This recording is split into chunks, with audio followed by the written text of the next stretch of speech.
Yo, welcome to the Justice Briefing with my first official guest on the show. If you've been following me at all, this is a reunion, and I would like for you to welcome to the mic as I pass the mic back to my longtime co host, friend, and brother, the Reverend G. Tyler Burns. What's up, fam? Dr. Jamar Tisby, what's going on, brother? Dr. Jamar Devontae Tisby, the fifth. Incredible, incredible. We here, man. The Oh, Justice Briefing. man. What an honor, man. Thank you for having me on.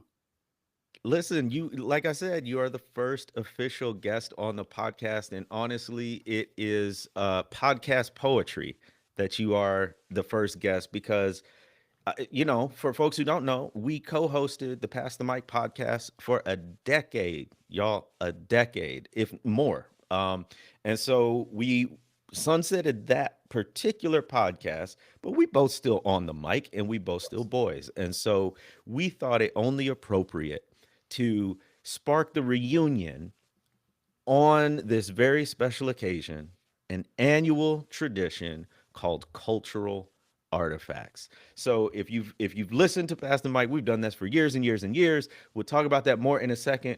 Bro, I just want to let you spit a little bit about where you've been and what you've been up to. It's been a minute. What's going Oh, on? man. Listen, brother. Number one, I got to say this. Got to get the pleasantries out the way. You know, I'm a black church boy. Honor is due. First, giving honor to God, who is the head of my life, honoring the pulpit power, the pastors, the apostles, the prophets, the evangelists. Now, seriously, man, it's an honor to be here on the Justice Briefing. If you're watching this, listening to this, you already know that Dr. Jamar Tisby is one of the most influential, trend-setting, important voices in the American church in this generation. Jamar knows this. I watch a lot of boxing. One of the things they do when they talk about the Hall of Fame, they always say, you know, somebody is a certified Hall of Famer when you can't tell the story of boxing in that era without mentioning their name. And to Wow. make that connection, just like you can't tell the story of boxing without mentioning Terrence Crawford or Alexander Usyk or Canelo Alvarez or Naoya Inoue, you cannot tell the story of the American church in this era, in these past 20 years, without mentioning the name of Dr. Jamar Tisby. It is a narrative Wow. impossibility. So I just want to give honor to whom honor is due. You have been trend setting. You remain the same in every environment I see you in. Always Mm, speaking the truth, always fearless, always bold. I love you. I honor you. Thank you so much for having me on this space. goodness. That may be the best compliment I've received on the mic. That is amazing. Humbled, truly honored.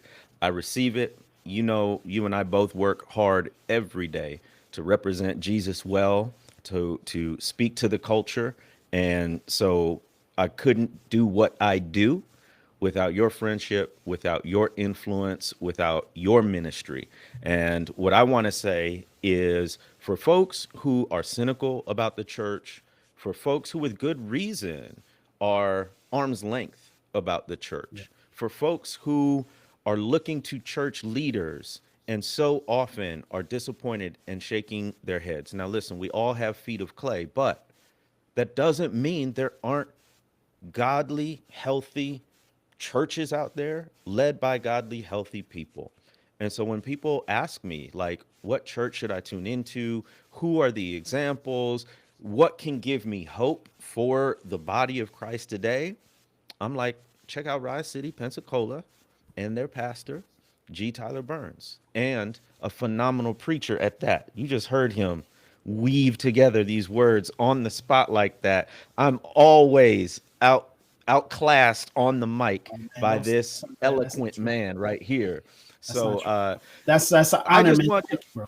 y'all have to see this black love going on between black men because it's real and it's out here, and don't let anybody tell you different. So And man, I'm a before we get into basically it, bro, I gotta say this, yeah, man. Congratulations on say two that. things. Congratulations on the justice briefing. And just today, at the time of this recording, you announced being a partner or recipient of a grant from Lilly Tisby Media We got to turn up one time for Tisby Media, dog. This is major. Man, So folks got congratulations, to bro. read. Folks got to read the fine print. So it is really great news. The Baptist Seminary of Kentucky applied for a Lilly grant, and they received word within this past week that they got it, and it's a grant for $7 million, and it is basically a grant to connect theological education to local churches outside of the traditional structures of the classroom and of the seminary structure, because we know people are accessing information and education in different ways. Well, I encountered a bunch of folks from the Baptist Seminary of Kentucky. We struck up a professional relationship, and they told me about this grant that they were applying for, and they asked me to be a partner. And I was like, heck yeah, that sounds amazing. And so they got the grant, it was awarded to them. Tisby Media is on, as this is our first official institutional partnership with an Come on, bro. organization. Come And on, bro. so we'll be talking about licensing courses, doing non-traditional education of all sorts, talking about narrative and distribution and storytelling around the work that they're doing. So it's just wonderful to be a part of an initiative that intersects everything I'm passionate about, from education and theology to storytelling and the church and faith and justice and all of that. So yeah, we just released that info today. And brother, I'm telling you, it's just the beginning. There's more to come. Oh, I already know, bro. Congratulations, man. That's so exciting. And this is the final thing I'll say. I hope people do not miss the opportunity to celebrate you because you have so much going on. I hope people don't skip over one thing to get to the next. I hope you really celebrate Mm, really the fact that Jamar has been on this tip over the past 5 to 7 years of really establishing things that would be institutionalized, that would outlive him, that would be generational entities. And so I hope people really grasp the reality of what's going on. So, man, big shout out to you, man, man. I'm excited to you see see what it. is You produced as see a it. result. I love it. Well, listen, the people came to hear our cultural artifacts. So now, in a real genuine way, I'm going to pass the mic to you, because you always kick off these episodes. And in a way, this is really just a crossover episode between the Justice Briefing For and sure. Pass the Mic. So For let's sure. just run it that way. Tell the people what this episode is. So, for those who are unfamiliar, the Cultural Artifacts episode is something that we do. It's really 2 episodes that we do every single year. At the end of the year, we take a look back on the year, and much like everybody else in media, we give our top lists. These are our podcast awards, so to speak, for the 10 things that influence us the most. There's a twist that we do, and that twist is it doesn't have to have come out in the given year. So, we'll have some things that came out in 2025, I'm sure, and then we'll have other things that came out in 1995 or 1972, or things that maybe weren't necessarily recent or relevant. But the only caveat is, as long as we have consumed it for the first time in the given year, it can be on the list. So this is books, podcasts, movies, television shows, albums, people, relevant events, historical moments, all the above. And so we'll give 5 this week, and then next week we'll come back and give our second 5, which I'm really excited about. But I got to say, Jamar, this kind of has created a little bit of a conundrum because we always record this all at one, all 10 together, Mm-hmm. and just Mm-hmm. take a break. So we just do a 5-10 minute break, go use a bathroom, then we come back. And the problem is, now I'm thinking in my head, what could I consume in the next 7 days that could boot something off the list? He trying to get it You know past what the I'm saying? finish line. Yeah, bro. Like, Wow. I guess there's some movies coming out in between. There's some things I'm thinking about, some releases, some moments. I'm like, bro, I got to leave some space because I got like 9 things for 5 spots in next week. So I'm Get it like, what under am I the going to do? wire. Yeah. So anyway, That's I'm gonna try to get my 5 that I'm sure about this week, and then next week I got a couple I'm sure about, and then 3 is like it could be anything that I consume in the okay. next seven Okay. It's days. So sounding. that's our cultural artifacts. Oh man, I'm so excited. Well, let's dive right in. And as the guest, I want you to lead off on this. What's your first Ooh. cultural artifact? And these All are, right, by the let's way, in start no it. particular order. Yeah. Yeah, no particular order. No particular order. Yeah, yeah. Okay, let's start with a television show. And my first one is going to be a television show that came out on Hulu this year, and it is featuring our good brother Sterling K. Brown. The Mm, television show is called Paradise. Now, here's what I think about TV. I think about TV a lot like I think about food. It doesn't always have to be Michelin star. It doesn't always okay. have to be a fine dining experience. Sometimes you just need good meat and potatoes. You need sustenance. And then occasionally you get a dish that wows you. That's how I feel about television.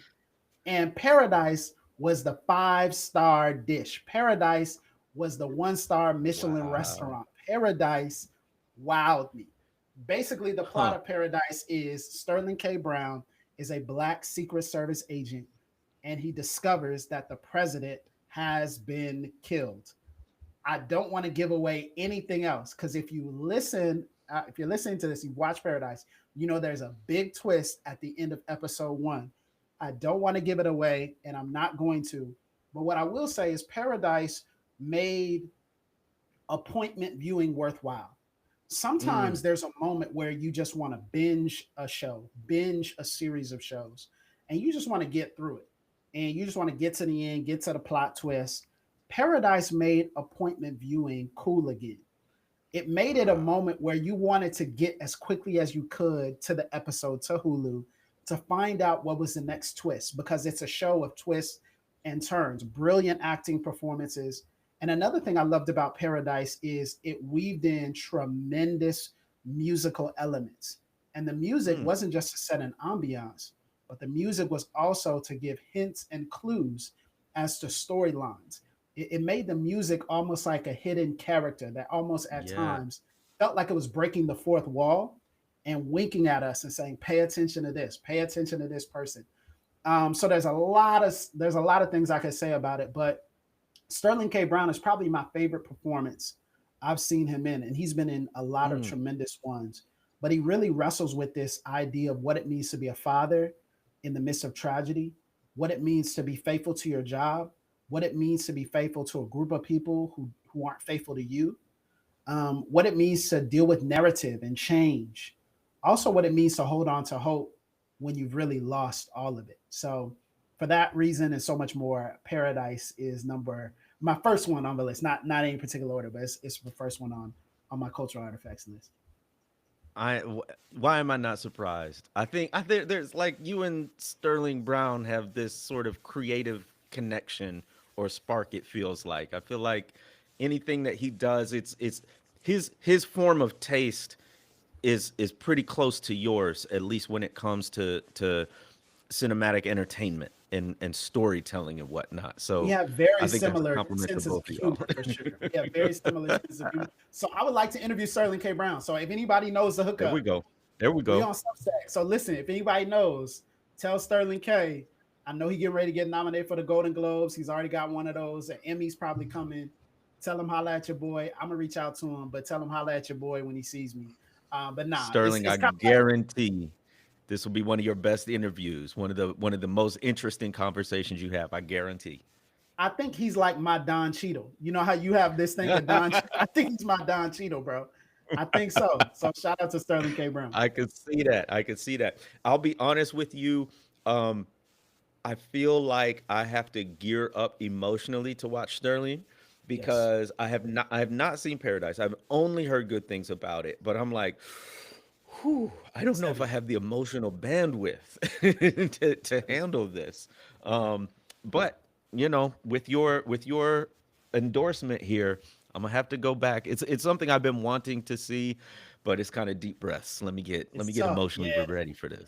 There's one episode, I think it's episode 7 or 8, where I'm like, that was like white knuckle the whole time. Mm, It's like you were I gripping, you think don't I realize remember that you're that. gripping the couch, and you're like, what is about to happen? And it's weird because it's a flashback, but it sets the stage for everything that's to come. And it really makes you hold your breath in a way that a lot of television doesn't, as good as it may be. Hmm. It doesn't make you hold your breath like I really don't know what's about to happen. So That's that's something to amazing. you have So to prepare yourself. You have to prepare yourself. yeah, I remember that moment. It was sort of like the red wedding moment with Game of Thrones where everybody online was talking about it. I Yes. never saw it, but Yes. everybody was talking about it online. I'm like, okay, this is when it spills out onto social media and it's this communal experience, you know you've got something really, really Absolutely. good. So I That's right. remember that moment. I'm gonna take it in a different direction. I'm gonna go, I'm gonna take it down from the high art level to the very pop art level. Not talking about music, but I'm just talking about something that's for the masses that people can enjoy. When you Okay. were unpacking what cultural artifacts are, you said something that influences us individually, personally, in a tremendous amount throughout the year.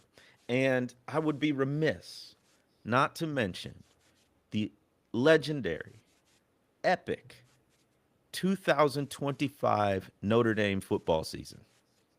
Really? It was a drama for the whole season. And for True. me, it was appointment viewing every Saturday that they played. So the season started out in dramatic fashion with two very close losses to Yeah. Miami and Texas A&M. That'll become important in the Thrillers. story in just a moment. And we lost those games by a combined 4 points. These were close games. But I could tell the first week when they lost, like they're just a little kind of getting the kinks out. They're still gelling, but all the pieces are there. But then Right. week two came and they lost again. Again, another Yeah. very close game where you could see they've got all the elements. It wasn't a talent issue or even really a coaching issue. It was just like a Right. fluidity. It's almost like getting up out of bed in the morning and you just got to kind of warm up before everything moves the way it's supposed to.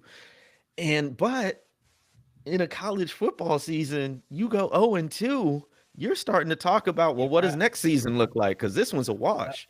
Well, don't speak too soon and don't count out the Irish because they won the next game and the next game and the Mm. next. And before you know it, they had 10 wins in a row. So they start out 0 and 2, they finish 10 and 2, Right. 10 Right. wins in a row.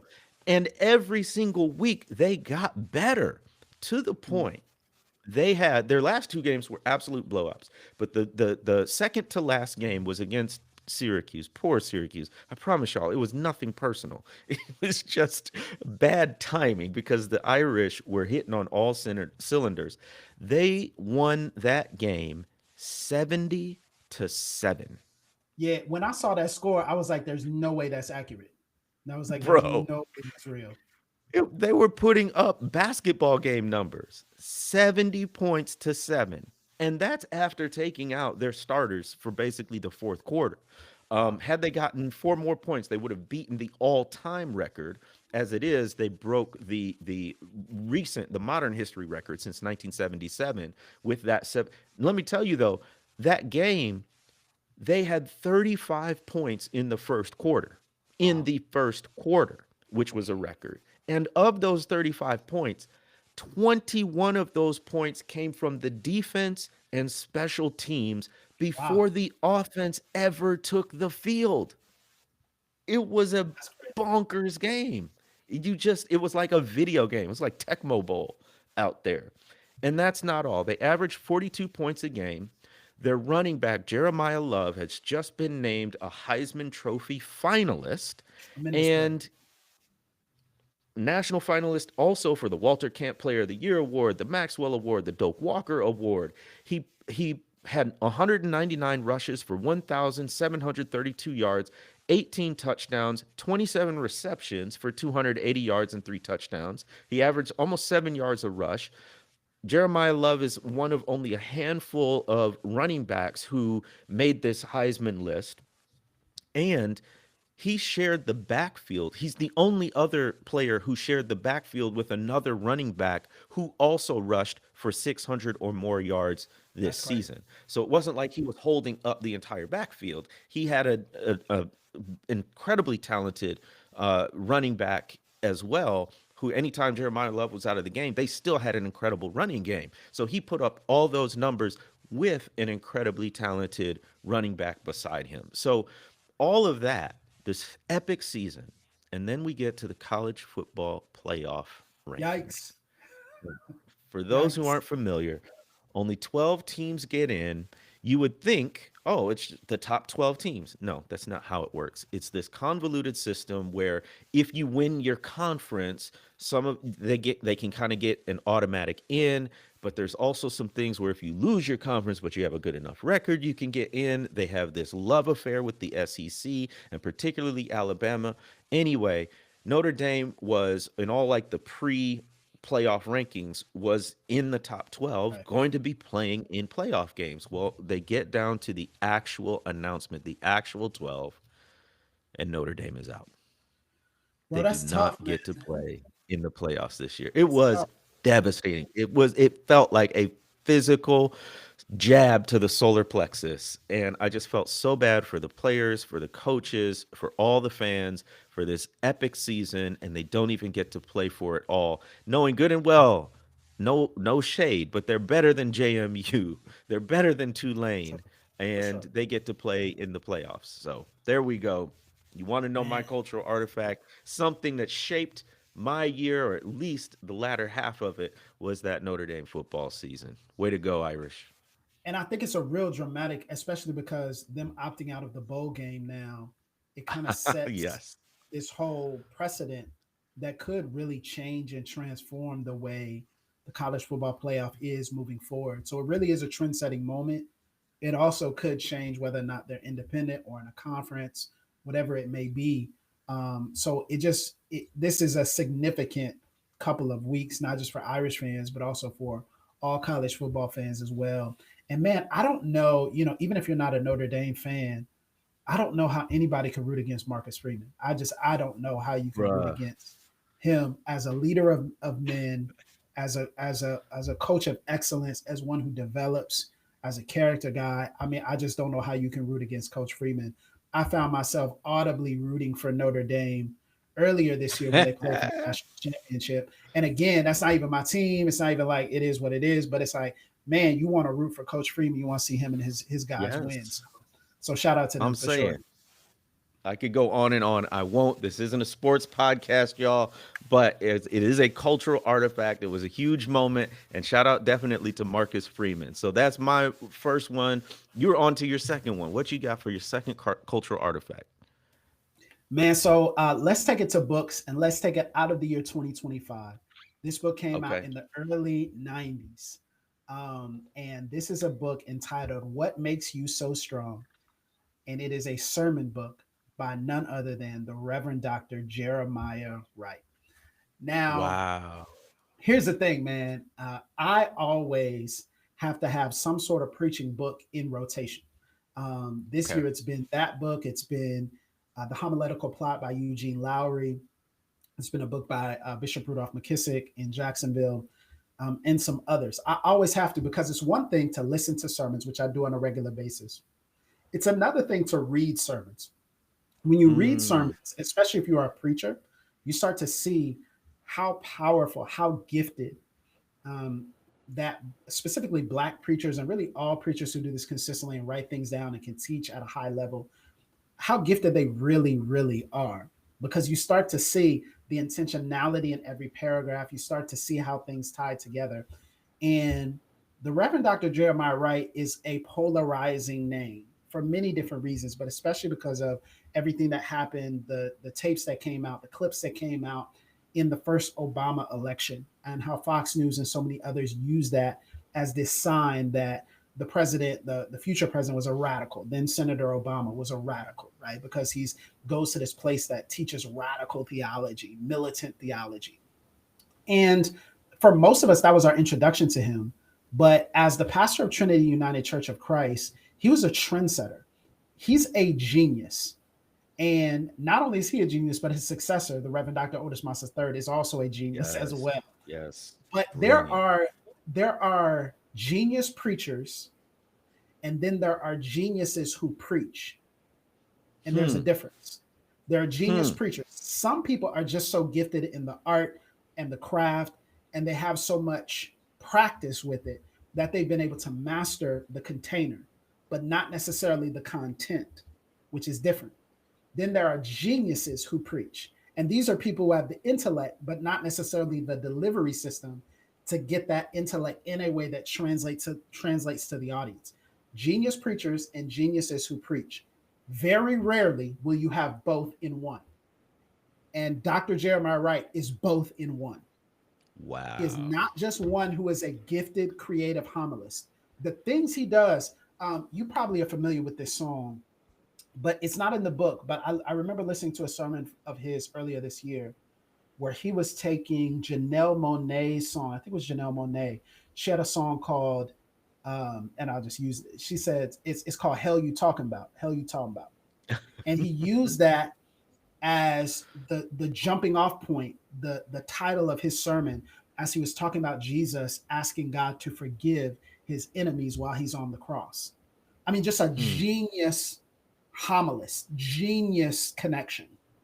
Wow. And one of the things that I loved about this is it was contained to a specific moment. So not to get too far down into the nerd train, because I could talk about preaching for days and weeks and bore you. But he preached these 10 sermons in successive years at a lecture series at Wheeler Avenue Baptist Church, a Hmm. classic church pulpit, which is currently occupied by Dr. Marcus Cosby in Houston, Texas. And he preached these 5 in each in 1990 and 91, I believe. And it's one thing to preach a really good sermon to an audience you're familiar with. It's another to have to preach a handful of sermons in a couple of days to an audience you are not familiar with, and to captivate them and to show different angles and skills.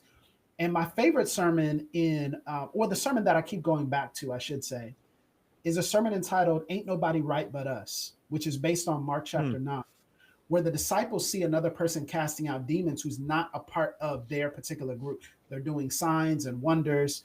And Jesus is like, leave them alone. You know what I'm saying? If they're not against us, they're for us. Like, leave them alone. And he tracks tribal thought throughout history and how Wow. tribal thought infects the church, but how it started in places of culture like dance, like linguistics. And he talks about generational Black exclusion in all of these art forms and does it down to the origins of ebonics, down to the origins of Black expression in dance, Dad down to gum. its. You can only do that not just if you're a genius preacher, but if you're a genius who preaches. And he is brilliant. I'm telling you all, appreciate Dr. Jeremiah Wright. We have been taught to hate him. We've been taught to put him down. We've been taught to think of him as fringe. But history will record that he was a voice crying in the wilderness. And he Mm. was a voice not just crying in the wilderness, but he was a trailblazing voice for the church and a trailblazing voice for so many. If you look at the branches of kind of root system and who kind of came out of him, kind of the fruit of his effort, you see so many names that you recognize now, whether it's Dr. Howard John Wesley, whether it's Dr. Marcus Cosby, whether it's the Reverend Dr. Otis Moss III, Bishop Rudolph McKissick, the Reverend Dr. Nichelle Guidry, so many others that are branches off of this enormous stump oak tree that is Dr. Wright. So that book, I'd recommend it to anybody who preaches. It'll make you want to run through a wall, and then it'll make you want to reevaluate your sermon manuscript on Sunday for sure. Tell us the name of the book again. It's called What? It's a question. What makes you so strong? By the Reverend My, Dr. my, my. Jeremiah Wright. And I'll have that in the show notes to this episode as well. I love it, man. I read historical sermons, so they got to be, 70, 100 years old and everything, but you make me want to pick up this book and get some inspiration. And yes, you're absolutely right. Like, we cannot let the dominant culture Come on, dictate who we learn from and who come on. we consider as leaders in the faith, because what happened with Jeremiah Wright was, yeah, he had that sermon clip, which if you listen to the whole thing, especially now, you're like, That oh no, sermon he's is spot on. brilliant. That sermon Sermon is is amazing. brilliant. And he's basically calling out the hypocrisy of the nation. And the clip that went viral is he said, not God bless America, God damn America. But if they do all these things to oppress other Yes. people. So he's not just saying, "Oh, I hate this country." He's saying, "I hate the injustices perpetuated in the name of this country," which is certainly not a message that is outside of the black preaching or the black church experience, but it was co-opted by the right, to say that this person is anti-American, and how can our potential next president be learning under him, and this is the man who officiated their wedding, and all of these things. We let them dictate the terms Yes. without actually doing the research ourselves of listening and seeing what he's about. And when you go back, just like you have, you see, okay, this man had a point, and not only did he have a point, I love the way you framed it. Genius preachers and preachers who are geniuses, and sometimes the two intersect. That was amazing That's and rare, dog. very That's compelling. rare. I'm telling y'all, you don't understand how rare it is. And as someone who studies this and has committed my life to preaching and teaching God's word, I'm telling you, he is both in one. And if you can learn anything from Dr. Jeremiah Wright, open up your ears, open up your heart, and listen to him. Man, I'm gonna stick on the book tip.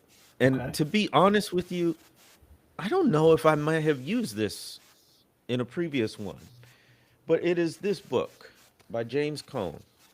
Said I wasn't gonna Oh, tell I nobody. did. I did. And I told you to read it. I told Ah, you to read it. nice, There it nice. is. Yes, sir. Man, I Yes, had this bad boy pre-ordered. Um, dog. yeah, listen. So we can both riff on this one.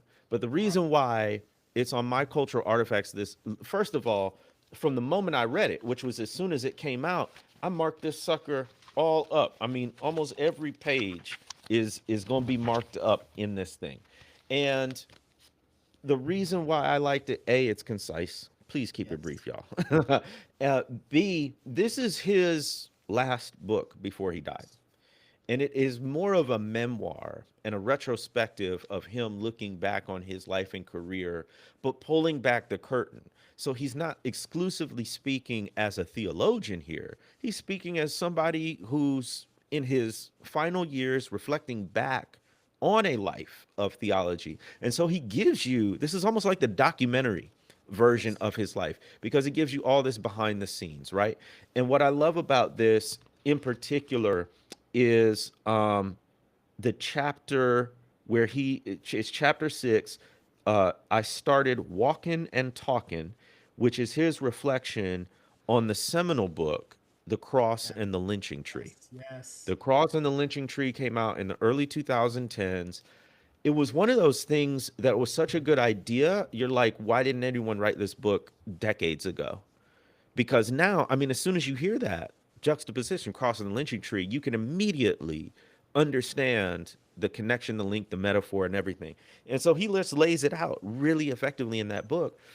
And in this book, you get to read about the fact that this was the hardest book for him to write, because he felt it was the most important book. It was the summation of so much of what he had thought about, talked about, and studied for decades long. And it took him years to write it and to craft it. And he poured over every single word. And when you hear about his love for theology, for the things of God, his care as he put into that book, knowing how powerful that juxtaposition was and how carefully you had to treat it, it just gives you a whole newfound appreciation of his entire body of work, but especially that one. And the reason why it's up on my radar again is because I was teaching a class for Fuller Seminary called Race, Religion, and Theology. We were looking at theologies from the marginalized, so theology from the margins. And instead of assigning his traditional books, whether it be Black theology, Black power, or Black liberation theology, were his earliest ones, I wanted folks to get a sense of his thought process.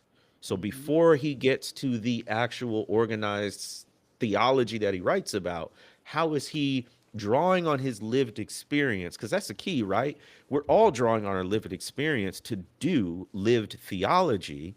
Yes. The dominant culture, white European theologians will say, that culture is not influencing their theology, that they are quote unquote objective, and that their insights are brought down directly from heaven to their pen or their typewriter or their keyboard. But people from marginalized communities, like Black liberation theologians, understand no, experience is part of our theologizing because it shapes the questions we bring to God, which then shapes our theology of God. So, this is the book that really gets behind it. It's concise, it's readable, it's funny at parts, it is enraging at other parts. And yeah, what did you think, man?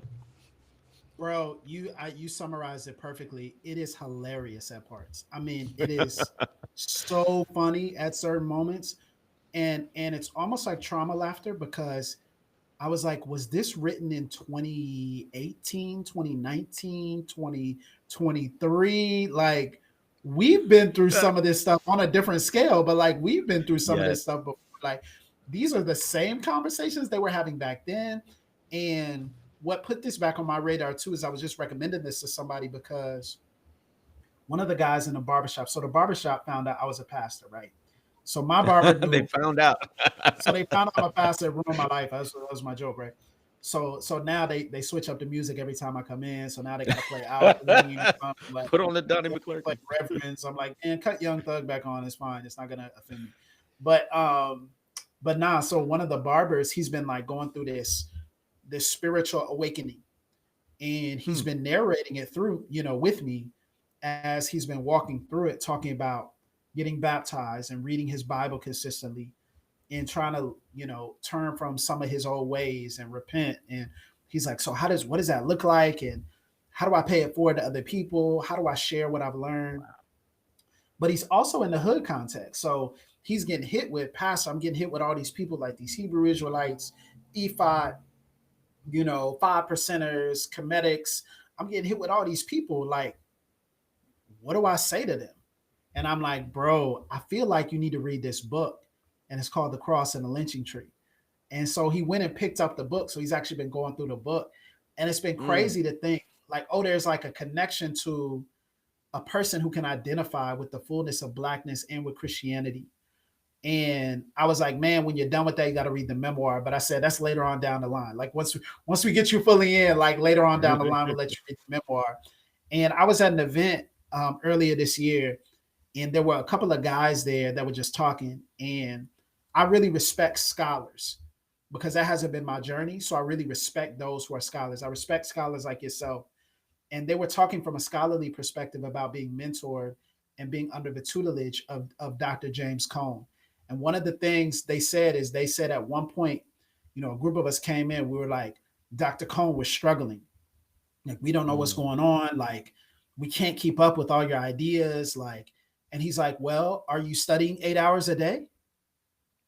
And they were like, no, like, who studies 8 hours a day? He's like, well, for you to even have a chance in my class, you got to study 8 hours a day. You got to take this seriously. And he was like, rigor matters. And when he said that, I was like, oh, this is why his work lives on. This is why long Mm. after his passing, we're going to be referencing him. He took the craft seriously. No shortcuts, no cheat codes. He really forced everybody around them and around him to really dive deeper into their blackness and their faith. So, yeah, man, I love this book. I recommend it, especially to Black Christian leaders who are disillusioned. I'm like, you gotta Yeah. read this, man, because it'll put some fuel in your tank, but it'll also show you like there are some good logical tactics for how to navigate like majority culture theology That's what he and was how they doing. try Yeah. to make you, like you said, accept the premise of their conversation. So let me read one quote that gets right at that. He says that what concerned me instead was to show that being Black and Christian could be liberating. God calls us to be Black because, as Baldwin said, Blackness is a tremendous spiritual condition, one of the greatest challenges anyone alive can face. Then Cone goes on to say, we don't have to apologize for Blackness, but should embrace it unapologetically and Yeah. unashamedly. Come on, And man. that to me has been so core to my journey, being in the midst of white evangelicalism, that in some way, shape, or form made you to feel as if, in order to be accepted, you needed to leave all that black stuff at the door. It's not that we're never Yeah. going to call you. It's not that we're necessarily going to call you the N word or anything like that. But Yep. to really be one of us, you've got to be one of us. And so it was Yeah. this undertone of assimilation as a requirement for initiation. And Cone is saying, no, Man. leave all that. Come on, you bro. you you are black, and you were made that way, and it's not something you need to apologize for or explain. It's something you should embrace and celebrate. So, said I wasn't gonna tell Assimilation, nobody. assimilation required for initiation. I'm taking that. That was good. I'm It's free to stealing that you, one. free to you. I'm stealing that one. Nah, these are All good. right, This is so good. we on. We got some bangers right This now. we Hold on, ain't man. We got messing some around. bangers. Look, this is 10 years, y'all. You can't just hop on the mic with somebody after some months and do this. This is we've been through it. Um, so we're For on sure. number 3. What do you got? Okay, so number 3, I'm gonna go back to television, and I'm gonna take the HBO Max show that came out earlier this year, actually a few months ago. It's a show called Task, Hmm. Task, Task. I ain't Now, heard this again, one. you remember my my premise here. You remember my analogy that all television is just food, right? Now, sometimes you get the Michelin star, sometimes you get the meat and potatoes, and then sometimes you get a regular dish elevated. Huh. Sometimes you get meat and potatoes. Sometimes you get a hamburger, but it's deconstructed. Wow. Sometimes you get, chicken and rice, but it's with a twist. And that's what Add Task the is. saffron to Task, it. add a little saffron to it. You know what I'm saying? You know what I'm saying? Sometimes you order butter chicken, which is my favorite dish. You order butter chicken, but it's different than what you thought. It's not the same type of sauce. It's not the same type of rice. And that was Task, man. Task Huh. is a compelling miniseries that essentially follows a group of thieves, and these thieves steal the wrong shipment, and they end up on the other side of a gang that they ultimately have a lot more history with than what we realize. And it also follows an FBI agent, Mark Ruffalo, who plays the Hulk in the MCU, Marvel Cinematic Universe. And he is an FBI agent who puts together a task force, which is where the name Task comes from, to be able to track down and deal with both this gang and these thieves. But here's the twist: Mark Ruffalo is a former priest. He is a former Catholic priest turned FBI agent who is dealing with an intense situation of grief. Someone has killed his wife, and that someone is very close to him. I decided this was going to be on my list when I was listening to a conversation Ruffalo, the FBI agent, was having with one of his good friends who is still a priest. And I never thought that on HBO Max I would hear in a miniseries, I'd hear the names Richard Rohr or Ronald Rolheiser. They were having a theological conversation in Wow. the dog. They're having a Wow. theological conversation in the middle of a FBI task force show.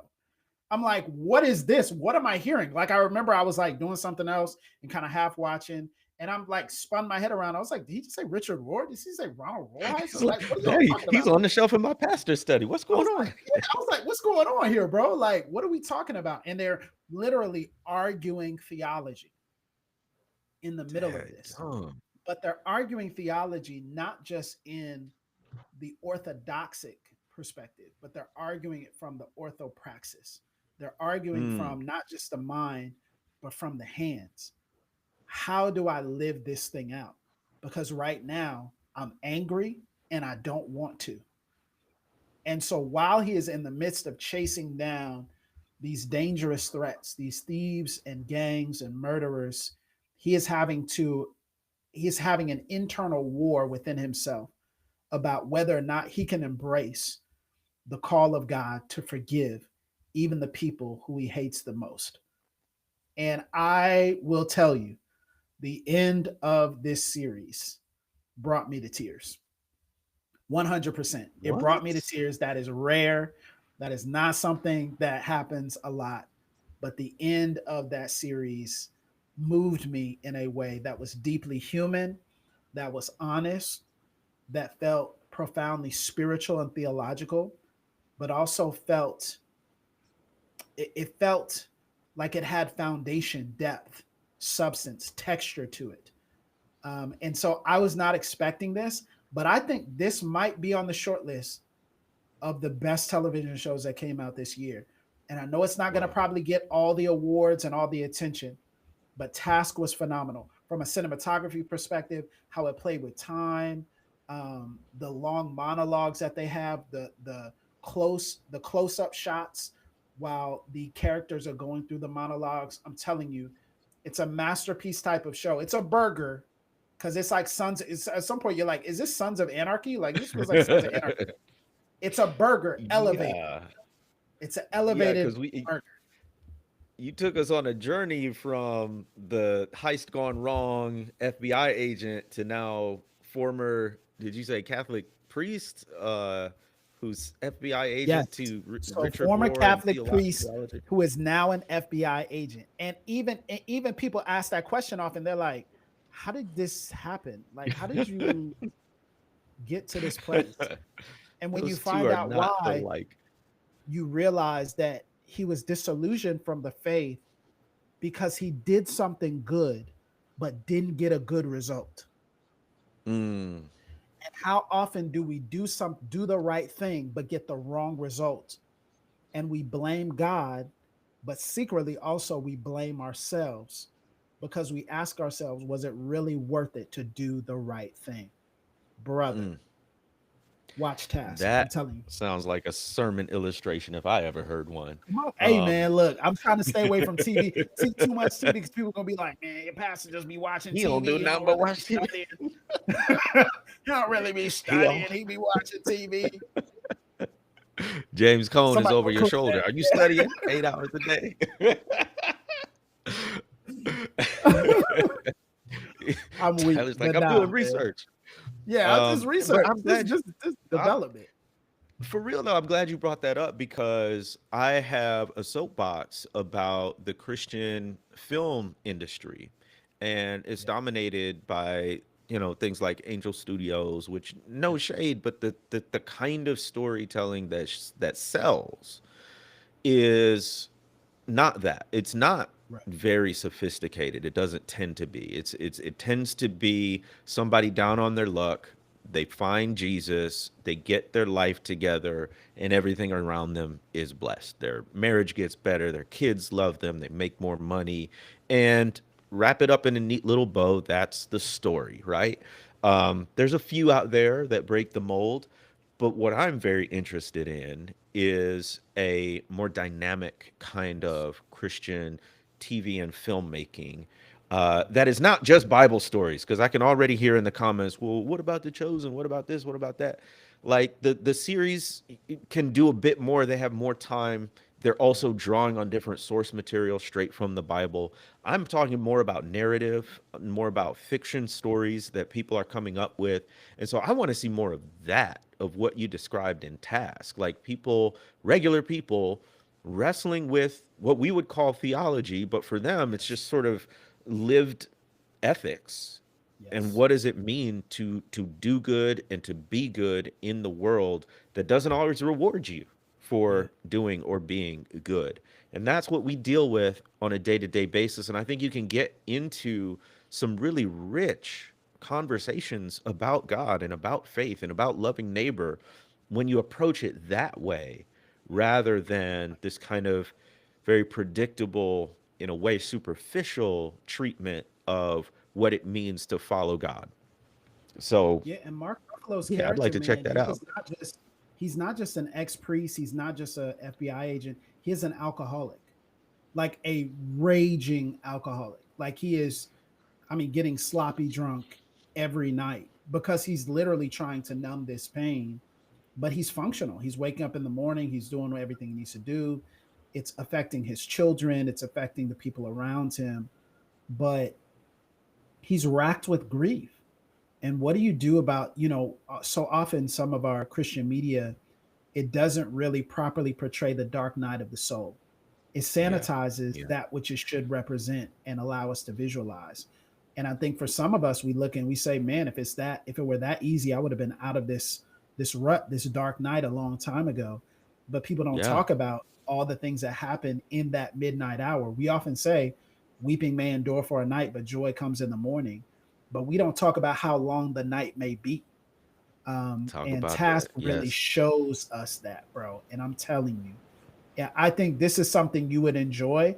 It's also got, that rugged edge where it's like, okay, it's also like a who done it, kind of, an action adventure type series, but it's got a lot of grit to it, a lot of texture, and it's going to really approach real life. I appreciate that, man. See, yes, I always look forward to these episodes because you always put me on to stuff that I've kind of heard of but haven't paused and accessed yet, and you just added another one to the list. So I'll keep it on the sort of television movie tip. I'm a big documentary guy.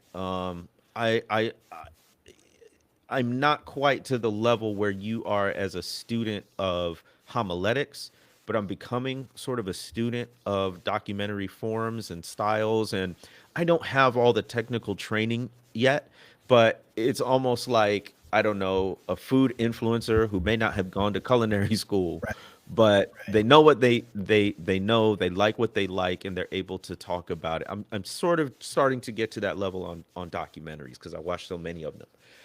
As soon as I heard about this particular documentary, I knew I wanted to see it because even the trailer itself is an art form. A trailer is more than just clips of the full length thing. A trailer has to tell a story in a way that doesn't give away the whole story, but makes you want to see the whole story. And so, just even the way they did the trailer made me eager, made me put it on my set alerts list. Let me know when this drops. It's the documentary I Like Me about the actor John Candy. So have you heard of Wow. this one? I Yeah, have, but I haven't seen this yet. it's so well done. Um, from the first opening strains, I'm big on how documentaries open because they all tend to open the same way. It's a cold open. There's no music. You're in the middle of some scene, whether dramatic or mundane, and then they kind of, well, they sort of did that with this, but they chose just the right person and just the right tone. So John Candy is, as we know, an actor. He died way before his time. I think late 30s, early 40s, and he's been gone for quite some time. But he made a massive impact, and he was well known in all these comedy circles. One of his very best friends was Dan Aykroyd, and that's who the documentary opens up with. And Dan Aykroyd just has this really vulnerable moment of talking about his friend on camera, and he uses that phrase. He's choking up, and it's like toward the end of that clip, and he's like, "And John, he was my friend." Hmm. And there was something about the stillness of the room around him, the bigness of the emotions within him, and the way he could just barely kind of get those words past his throat clenching in tears that made you feel it. Hmm. And from the first moments of the documentary, you knew this wasn't going to be just some sort of informational visual text about someone's life. Hmm. This was a chorus of friends, family, people who loved him paying homage to him Hmm. in not a professional, oh, he was just this great actor sense, which he was, he did what he did very well, but like he was a good human being sense, and I miss him. And that Wow. just came through so well. And so the director was Colin Hanks, the producer is Ryan Reynolds, and I love the backstory. Ryan Reynolds is, of course, famously Canadian, and so was John Candy, and a host of other comedians as well, including Catherine O'Hara, who John Candy knew way back in the day, Dan Aykroyd, who knew back in the day. And in some sort of conversations, it came up like Ryan Reynolds is like, this is one of our greatest Canadian comedians. Where's the documentary about him? Mm. And people were like, there isn't one. He's like, are you serious? So that kind of sets off this chain of events that leads to this documentary. And the phrase, of course, I like me, is from this incredibly poignant monologue in the film Planes, Trains, and Automobiles, which he co-stars in with Steve Martin. And it's a comedy. It's a legit comedy, but there's this one scene in there that everybody would know it as soon as we put the clip on or start saying it. And Steve Martin finally snaps, right? Like John Candy's character's super annoying dude. He does all of these things that any like fellow traveler would hate. And Steve Martin finally snaps and says, I want you out. I want you out of my life. I hate everything about you. And then, John Candy's just like, okay, if it makes you feel better, you can say those things. And then he says, I like me. And he Mm. goes on this whole thing about basically self-love. I'm not changing for anybody. I know who I am, and it doesn't matter to me if you like me or not. I like me. And to title it that, and after his most iconic monologue in a film, definitely, it just brought it all together. So I thoroughly enjoyed it. About his life, career. It talks about his weight, his struggles with weight, his struggles with fame, his dedication to family. They really sort of anchor it in the loss of his father at an early age due to heart disease, and how that kind of hangs as a specter over John Candy's life. And he's always wondering if he's going to fall to the same fate, which he sort of ends up doing, exacerbated by the drinking and the eating and unhealthy habits. But yeah, it was essentially, I don't know if it was a self-fulfilling prophecy, but it was definitely a generational thing that he experienced, this early death due to heart failure, just like his father. So that's the documentary I Like Me. Wow, man, that's amazing. I've heard a lot about it. I haven't actually watched it myself, but man, it's on the list now. I think I love how Ryan Reynolds does passion projects as well. So whenever he does a passion Good project, it point. typically turns out really really well. Whether it's buying the English football team, whether it's Yeah, uh, right. you know And markets Deadpool. the heck out of it. Yeah. Yes, right. Markets the heck out of it. Like so, yeah. I'm looking forward to watching that. All right, so And I we think are we're on number on 4. number 4. Yeah. By the Cool, way, if man. you're just tuning in, this is our special annual Cultural Artifacts episode, part 1. I'm here with G. Tyler Burns, my very first guest on the Justice Briefing, although this is kind of a Justice Briefing pass the mic crossover and a reunion of sorts. We each do 5 cultural artifacts. We are on artifact number 4. Tyler, it's your turn, and you are just about to wow us one more time. I don't know if I'm gonna wow you, but I always like to have something comic related in my cultural artifacts. And so this year, there were a lot of good comics that I read. It was a heavy comics year for me personally. So Okay. I read All right. Blackest Night from Green Lantern. That was a phenomenal story. Read All Star Superman. That was a really really good story. Read some other throwbacks, some Marvel retreads, but I'd never read this one comic that everybody kept referencing and as one of the greatest stories ever told. And so I picked it up and I had medium expectations. I'd stayed away from it because I'm not a big horror guy, right? And Mm-hmm. so this is a horror comic and it is called The Sandman. And it was written by Neil Gaiman. And specifically, the first book, which is the only one I've read all the way through. I'm kind of a little bit through the next one, but this is the introduction book called Preludes and Nocturnes. And this is dark, complicated, heavy, and brilliant, dog. Mm. Oh man, it's brilliant. I wish I could describe it, but the basic plot is it follows a character called Morpheus, and his character is specifically called Dream, and this is in the DC universe, and he has the power of basically trapping people in dreams, the power of Woo. putting people to sleep, the power of causing for people to either die in the midst of their dream or come back to life or all the above. And so there's all these intersections between him and Lucifer Morningstar, between him and people like Orion, John Constantine. And what grabbed me about this is I was not prepared for a comic that was so easily engrossing yet so weird. It's Hmm. weird, dog. Like it's strange, but there's something about it that it's like it's not being strange for the sake of being strange.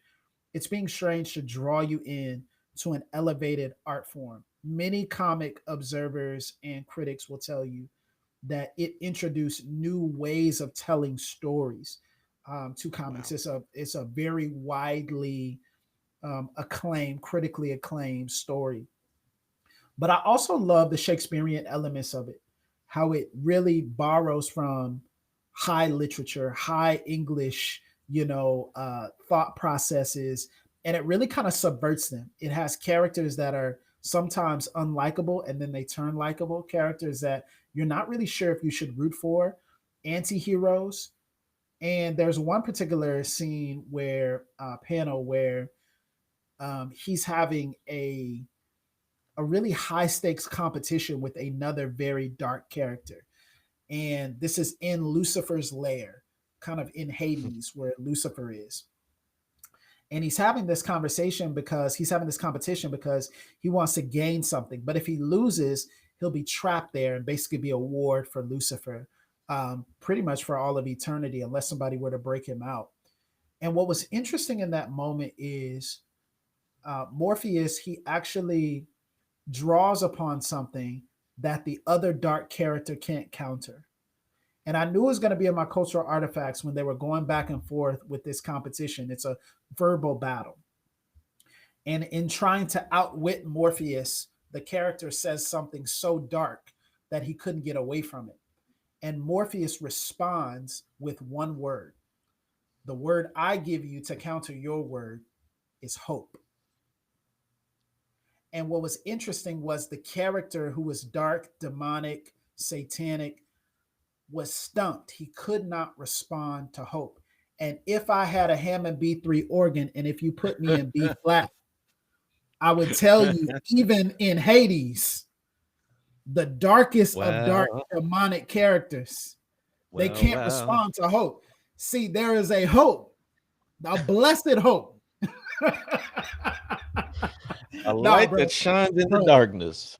bro, let me tell you, Wow. it blew me away. I remember reading that back. I was like, did I just hear what I just heard? The thing that actually freed him, the thing that caused him to overcome, he's a dark character himself. But even the darkest, even in our darkness, we cannot deny the power of hope.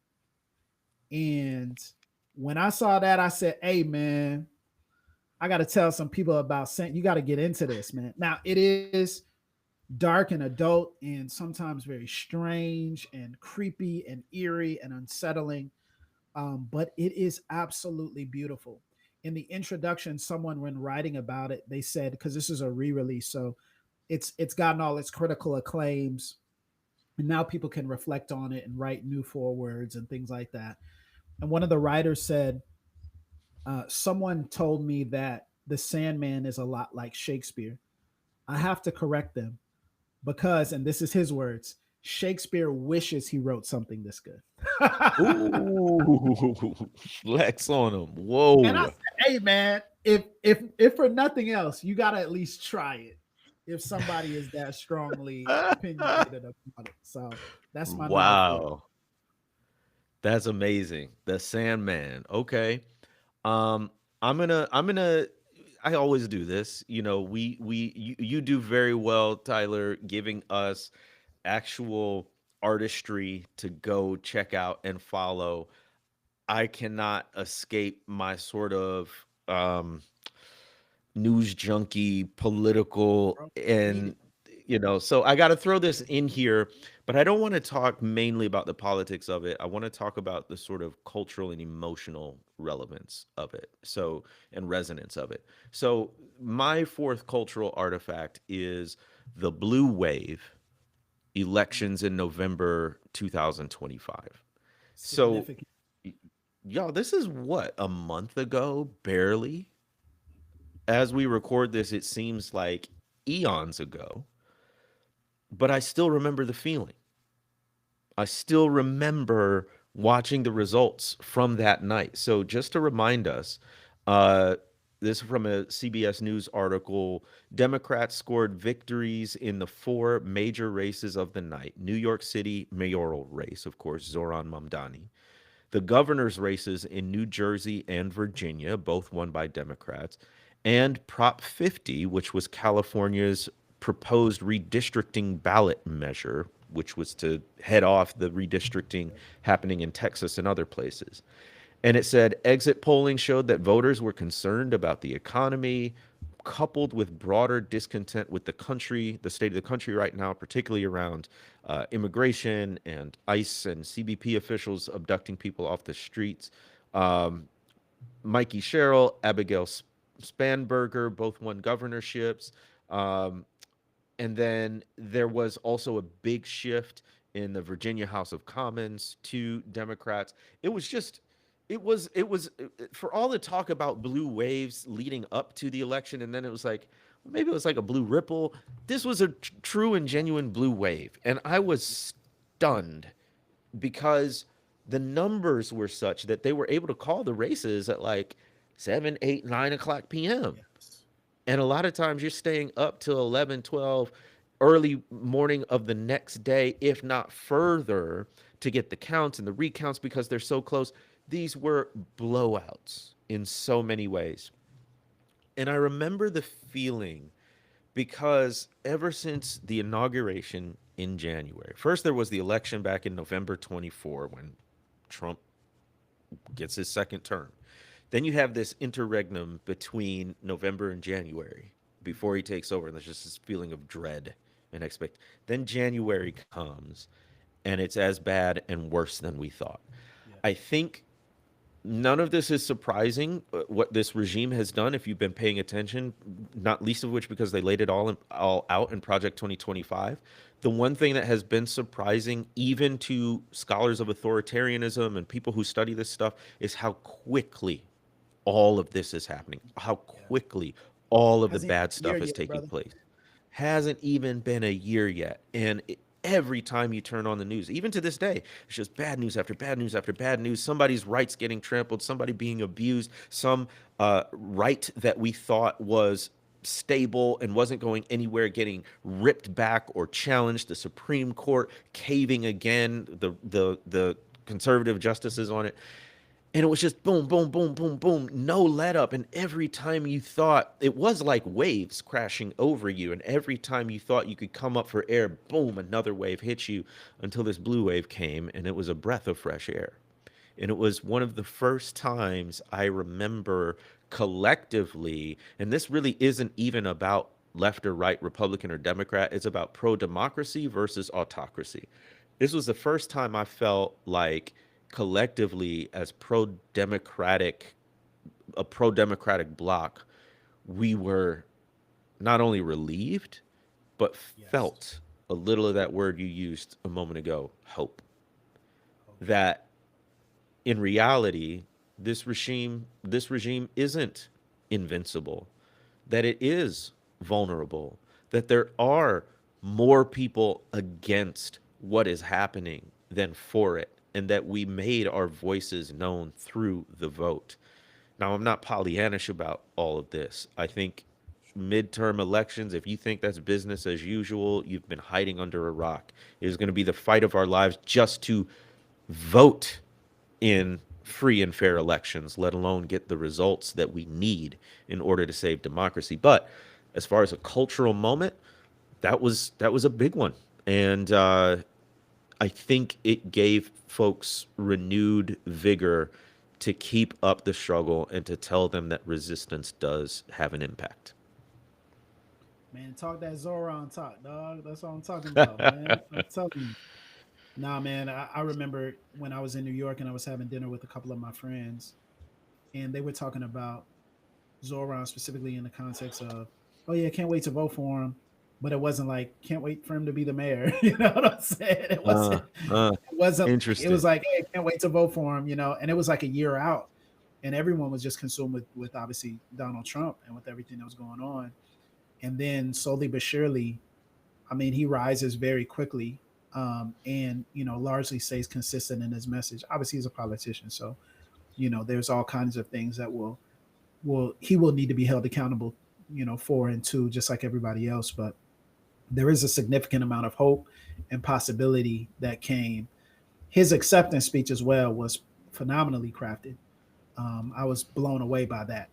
So shout out to him for that acceptance speech, because it really, I think it galvanized a lot of people across the country as well. And even how he handled himself in the Oval Office, which is a hard place to be. So Very hard. Yeah. yeah. So we are Well, rounding it out for part one of cultural artifacts. We are on your number five, and this is the easy part. Next week's gonna be the tough part when you got to I whittle feel down awesome. that list or try to squeeze in some more. So enjoy it while it lasts. Number five for you.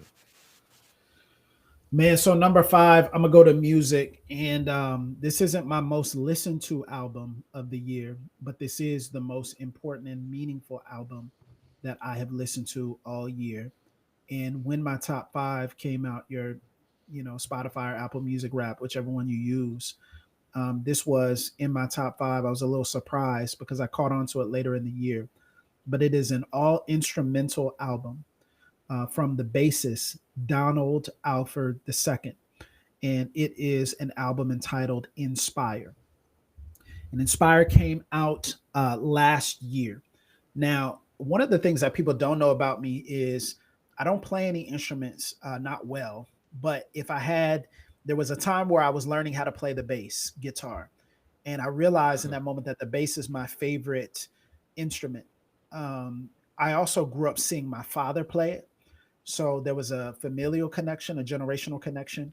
He taught himself how to play the guitar, the keys, the drums, all the above, like 4 or 5 different instruments. And my father, the story goes, he would be 13, 14, and he would be playing in nightclubs, because he was essentially an orphan at 12. So he'd be playing in nightclubs with the older guys. So he learned how to shed. He learned how to have street smarts. He learned how to gig, how to make some money on the side. He was a hustler. And maybe that's within me, but I've grown up like watching and paying attention to bassists, everyone from Derek Hodge to Thundercat, and in the church space, Sheree Reed, Matt Ramsey, and of course Donald Alford II, who is a church bassist who also has many, many crossover appearances on famous tours from R&B artists that you would know. But I love the bass because there's a guttural sound to it. There's a groaning to it, and that groaning typically has an element of longing, an element of cry, an element of connection to a deeper frequency of the soul. And the album Inspire is an album that has really captivated and enraptured me. It sounds like music from a different place.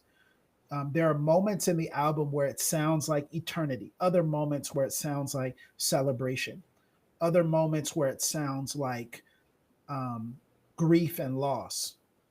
And sometimes those things in instrumental albums can feel jarring. It felt very natural. It felt like I was going through different seasons with every song that I listened to. And there were moments where I would actually listen on long drives, because that's one of the ways that I try to replenish, especially on a Sabbath day. After a long weekend of preaching, teaching, being around people, listening, trying to be fully present, that Sabbath day on Monday is really important for me to come back to myself. And I'll go on a long drive and I'll listen to that album. And there are moments where I'll feel prayers rise up in me. Mm. And it's something different when you feel that the music is leading you into the presence of God to pray. And to be honest with you, I don't think this is necessarily an explicitly like Christian instrumental album. I know he's a gospel musician and intersects in a lot of those places, plays in churches like Pastor John Hanna in Chicago, his church, and some other places. But I don't think it was really written with or composed with the idea of being worship music. But there's something about excellence.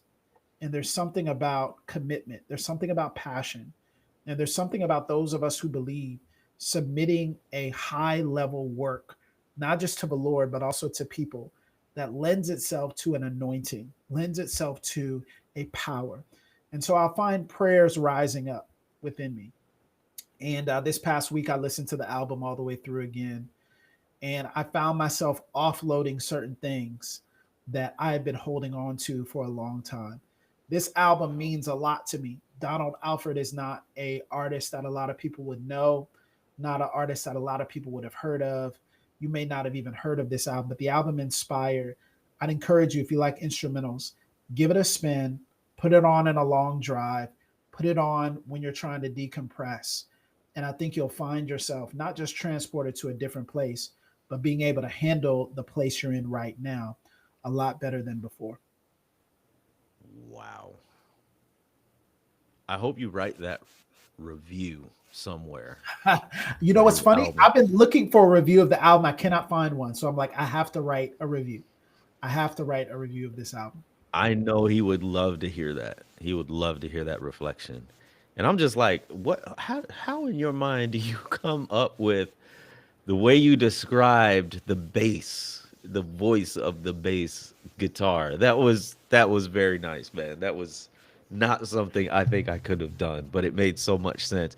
And it also doesn't surprise me because the bass is like it's the cool guy instrument. Like the Yeah, for sure. bassist the is the Smooth. chill dude, the smooth dude, the guy who knows what he's about, and it's just gonna get up there. He doesn't have to be all up in the spotlight, but he Right. actually is the anchor that holds it that you Yes. notice if Anchor. he's not there, you know.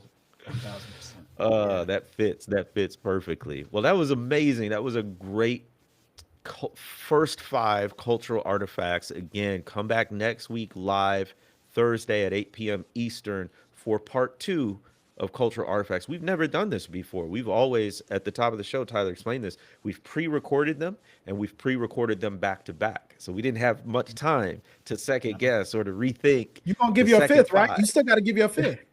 Yeah, I'm giving Okay, my all right. fifth. I I'm just just want to saying, let bro. folks Don't don't know let we don't jump not us. done Don't jump done. us. We're just done for now.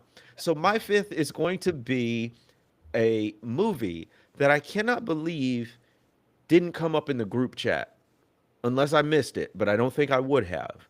And it's sort of attached to a canon memory for Oh, me that I spent with you, Bo, and Ryan. We were on a retreat and we watched a movie. You remember what movie it was? We were all just blown away by it. It was, this is not my cultural artifact, but it was by the same director. And as soon as I say it, you'll know what I'm talking about. It was by Dan Trachtenberg. of course. And my fifth and final cultural artifact is Predator, Killer of Killers, Wow. the animated one. Did you see that one? I have not seen this one. That's why it didn't Uh, come up because I know you would have brought it up. Predator, Killer of Killers is directed by Dan Trachtenberg, who directed the film Prey, right. which was a You phenomenal know, we were so take blown on a away by that when predator. we were in It was Atlanta. so Dog. good, bro. I was so glad I got to watch it with you and Ryan and Bo because we all could appreciate the artistry and of course Prey is takes place hundreds of years earlier when indigenous people encounter the predator creature, and it's this young indigenous woman who ends up prevailing over it in this dramatic battle and all of these things. Well, it's the same guy who comes back, and Predator Killer of Killers is completely different stylistically. It's an anthology, it's three separate stories in one feature length animated film. So, from the description, this is on Hulu. It came out in June 2025, an anthology series that pits history's fiercest warriors against the ultimate alien hunters in three different historical periods: Viking Scandinavia, feudal Japan, and World War II. And each of those episodes is called The Shield, which is about, it's in the year 841 with a Viking shield maiden, Ursa, who faces. She's got the shield with a blade, sharp blade all around Wow. the edges, and she faces off against a predator, and she prevails. The next one is called The Sword. This takes place in Japan in 1609. It's about two brothers, Kenji and Kiyoshi, who are the sons of a samurai warlord.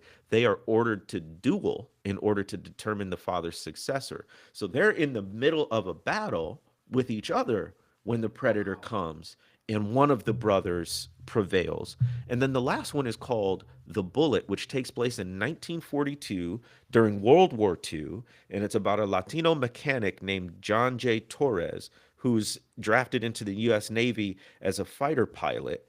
And this one is different because it's not the predator on the ground hunting, it's the predator in a spaceship going after World War II airplanes. And this Wow. guy, this mechanic, figures out how to take down the ship. All of that is precursor because these champions, these essentially champions who have taken down these individual predators, now get entered into an arena battle Bro, on the home planet of the predators. And then you get bro. all of the drama. And there's just tension and drama and good storytelling and gorgeous, absolutely gorgeous animation by a studio called The Third Floor. And man, it was just I did not know what to expect. I hadn't seen any trailers or any of it. I just saw it was new and it was out, and I like the Predator franchise. I like Prey and I like Dan Trachtenberg. So I checked it out.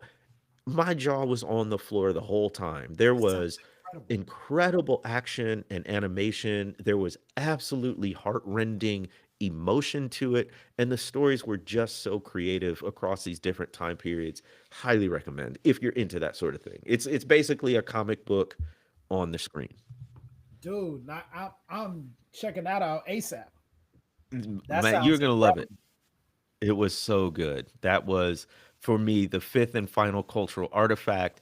I've been wanting to watch it again and again, and if you can, don't walk, run to go see it. Bro, we got some bangers, man. Come on, man. Whoo! Come on, We've been man. doing this for a minute, and next Come week on, it's man. gonna be good. I got some in the clip. It's gonna be good. Man, I don't know which clip I'm gonna have. I need to go back to the lab and pull different clips out, man, because I really enjoyed your five. The five I had really meant a lot to me this year. So I'm Yeah, looking just to forward to recap, the next five. Yeah. run So down for your me, five. mine is the television show, the Hulu television show Paradise, the book What Makes You So Strong by Dr. Jeremiah Wright, the HBO Max miniseries Task, the Sandman comic by Neil Gaiman, specifically the intro text, Preludes and Nocturnes, and then the album Inspire, the instrumental album Inspire by Donald Alford II. Again, these are in no particular order. Um, my five cultural artifacts for part one were the 2025 Notre Dame football season, the documentary I Like Me, the book Said I Wasn't Going to Tell Nobody by James Cone, the blue wave in the November 2025 elections, and the animated film The Predator Killer of Killers. So that is what we've got for y'all this week. I am so thrilled. Thank you so much, Tyler, for being on the show and my first guest on the show, for being a friend and a brother, and for this kind of offbeat episode that I always look forward to because we always talk about heavy stuff, justice stuff, theology stuff, but we get to also show our range and our interests. And we would love to know what you think. So, this Yes. episode is going to be out on all of your RSS feeds, wherever you get your podcast, but it'll also be up primarily at jamartisby.substack.com. It'll be up tomorrow morning. So, listen again if you want to get the rundown of the cultural artifacts, or share it with a friend. Let them tune into this episode and let them know there's going to be a part two next Thursday at 8 p.m. Eastern, right here. We're broadcasting live on Substack, on my Facebook page and on my YouTube channel, youtube.com/@Jamar at J Tisby, rather, at J Tisby. And thank you so much for joining us for this episode, this crossover episode of the Justice Briefing and Pass the Mic. We'll see you next time. Peace.